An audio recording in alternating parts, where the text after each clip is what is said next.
ایک ایسی ہوس میں مبتلا ہیں کہ اپنے اس مال کو مزید چاہتے ہیں کہ کسی طرح اضافہ ہو۔ حضرت خواجہ نظام الدین اولیاء رحمۃ اللہ تعالیٰ علیہ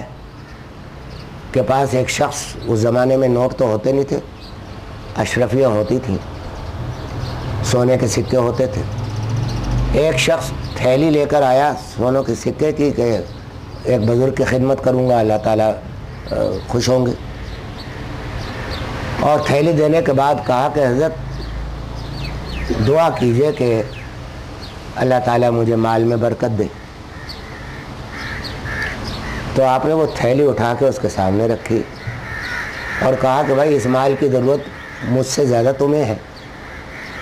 کیونکہ تم مال میں برکت کی دعا مانگ رہے ہو اور مجھے مال دے رہے ہو، سمجھے؟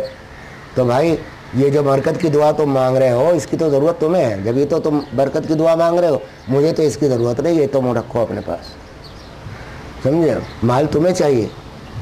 اور اس لیے مجھے مال دے رہے ہو کہ تمہارا مال بڑھے، تو بھائی یہ مال گھٹا کیوں رہے ہو اپنا؟ تو یہ مال اپنے پاس رکھو، یہ مجھے ضرورت نہیں۔ تو بات یہ تھی کہ مال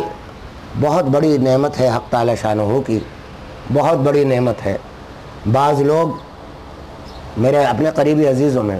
میرے سامنے ایسی مثالیں ہیں کہ ان کے پاس مال، جب تک مال نہیں تھا تو نمازی بھی تھے، اللہ کے سامنے حلال حرام کی بھی تمیز تھی، سب کچھ تھا، حلال حرام کی تمیز تو خیر اب بھی ہے، لیکن بہت سے خوبیاں تھیں کہ گھر میں وقت بھی ملتا تھا، گھر والوں بچوں سے محبت بھی تھی۔ اب گھر میں لڑائیاں بھی ہیں، اب گھروں میں رات کو آرام بھی نہیں ہے، نیند بھی پوری طرح نہیں آتی، مال بہت زیادہ آ گیا ہے، حلال سے ہی زکوٰۃ بھی دیتے ہیں، سب کچھ ہے، لیکن مال کی محبت بڑھ گئی، اس کے وہ آفات اپنی جگہ آ رہی ہیں کہ گھر کے اندر کا سکون گیا، اولاد سے جو محبت تھی، اولاد کو جو ماں باپ کی عزت تھی، وہ عزت ختم ہو رہی ہے آہستہ آہستہ، ان کی زبانیں کھل رہی ہیں، ماں باپ کا ادب و احترام جا رہا ہے۔ تو یہ مال کی زیادتی جو کا سبب ہے۔ بہت سے لوگ تو وہ ہیں کہ ان کے پاس اتنا مال ہے کہ وہ کبھی ساری زندگی بھی اس کو استعمال نہیں کر سکتے، وہ بینک ہی میں رہے گا۔ اور اپنے بڑوں کی مثال دیکھ لیجئے، سیاسی بڑوں کی، سمجھا کہ کتنا مال ہے، کیا یہ سب خود کچھ خرچ کر سکتے؟ ان کی تنخواہیں، ان کی آمدنیاں ڈائریکٹ بینک میں جاتی، جو کچھ کھا رہے ہیں وہ کتنا کھائیں گے، کھا کر چلے جائیں گے، جو باقی بچے گا وہ سب دوسروں کا ہے، اسی کے لیے حلال بھی کر رہے ہیں، اسی کے لیے حرام بھی کر رہے ہیں، خود استعمال کرنے کی نوبت کبھی نہیں آئے گی۔ میں ایک ایسے عزیز کو جانتا ہوں کہ بہت مالدار ہے، ایک عجیب برائی کے سرکل میں مبتلا ہے، اور ماشاءاللہ نیک ہے، نمازی ہے، حلال حرام کی بہت تمیز ہے، حرام نہیں کماتے، زکوٰۃ بھی دیتے ہیں لیکن ہیلے بہانے بھی کرتے ہیں اس میں۔ تو وہ سرکل کیا ہے کہ صاحب مال ان کی ضرورت سے زیادہ ہے، مثلا ان کی ضرورت اگر فرض کیجئے 1,00,000 روپے کی ہے، ان کے پاس 1 کروڑ ہے، سمجھا؟ تو اب اس مال کو وہ نہ تو گھر میں رکھ سکتے ہیں، آج کل کے حالات ایسے نہیں کہ گھر میں رکھیں، اب اس مال کو یا تو بینک میں رکھیں۔ بینک میں رکھنا اس لیے بیکار سمجھتے ہیں کہ وہ تاجر آدمی ہے، وہ کہتے ہیں کہ بینک میں رکھنا تو پیسے کو سست کر دینا، آئیڈل کر دینا ہے، خام کا کسی کاروبار میں لگائیں گے تو اس کا پیسہ منافع زیادہ ہوگا۔ اب وہ یہ کرتے ہیں کہ اس پیسے کو انویسٹ کرتے ہیں، مثال کے طور پر 50 لاکھ انویسٹ کیے،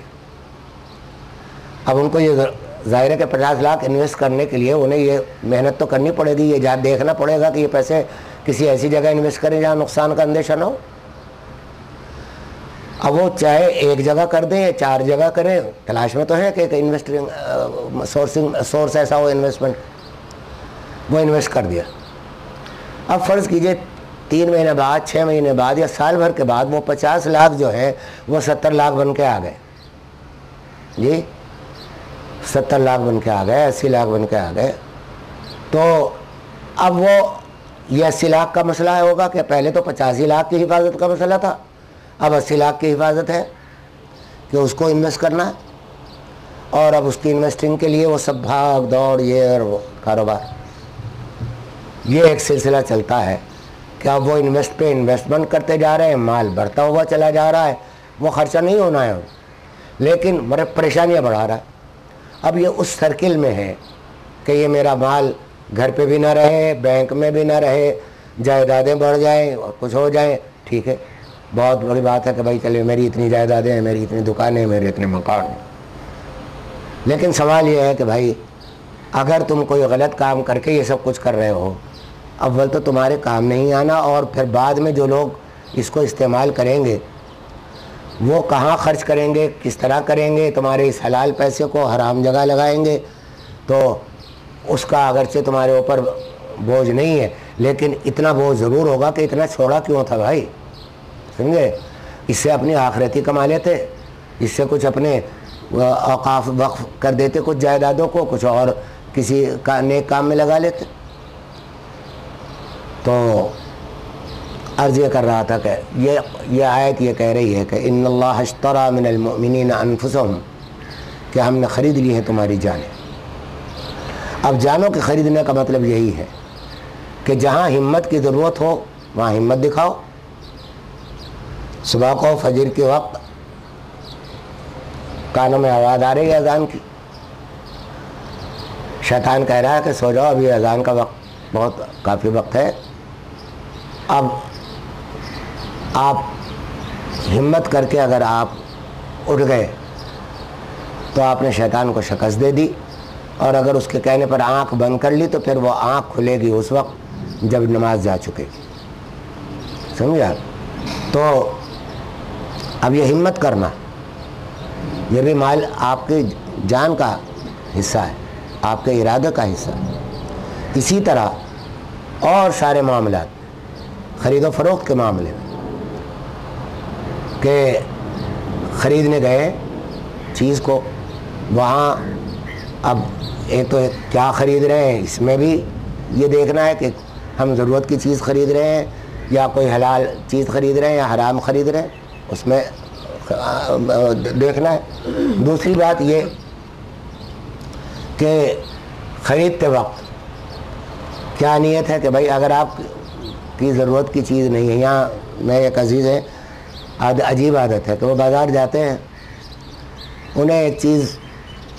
پسند آئی، ضرورت نہیں ہے ان کو، اچھا اس نے کہا کہ صاحب یہ ہے تو اتنے کی میں دوں گا، اتنے کی آپ کو بہت رعایت سے، اب وہ چیز گھر میں لے آئے، ضرورت ہے نہیں،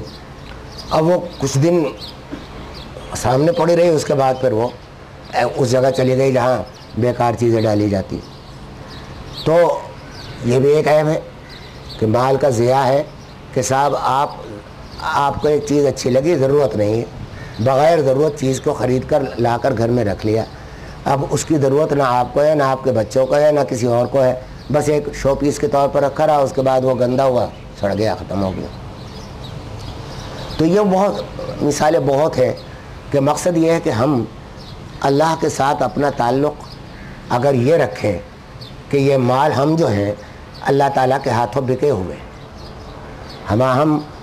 اللہ کے ہاتھوں بکے ہوئے ہیں، آزاد نہیں ہیں، اپنے اعمال میں بھی، اپنے مالوں میں بھی، اپنے کمانے میں بھی، اپنے خرچ کرنے میں بھی ہم بک چکے، اور ہمیں وہ بدلہ بہت جلد ملنے والا ہے، بہت جلدی ملے گا انعام، بالکل انویسٹمنٹ ہے۔ آپ یہاں بہت ساری پیکیجز ہیں جو بینکوں نے نکال رکھے ہیں کہ بھائی 5 سال کے لیے آپ پیسہ سرٹیفکیٹ خرید لیں، 5 سال کے بعد آپ کو اتنا دگنا ہو کر ملے گا۔ تو یہ انویسٹمنٹ